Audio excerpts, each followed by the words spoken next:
Nagsagawa na ng preemptive evacuation ang ilang local government units sa Region 2 habang papalapit sa Luzon ang Tropical Cyclone Uwan.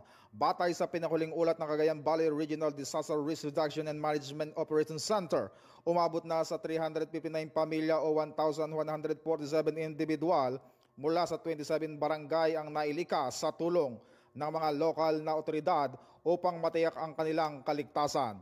Kabilang sa mga LGU na nagsagawa ng preemptive evacuation ang Municipality of Aglipay sa Quirino Province at mga bayan ng Palanan de Bilacan, Macunacon, Etiague, Iligan City, Benito Sullivan at San Mateo sa Isabela.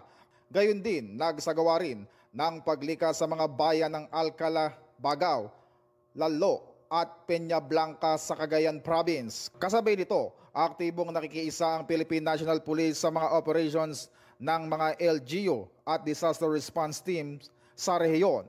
Nakadeploy ang mga tauhan ng Police Regional Office 2 upang tumulong sa paglikas ng mga residente, magbigay ng seguridad sa mga evacuation centers at siguraduhin ang maayos na daloy ng trapiko sa mga apektadong lugar.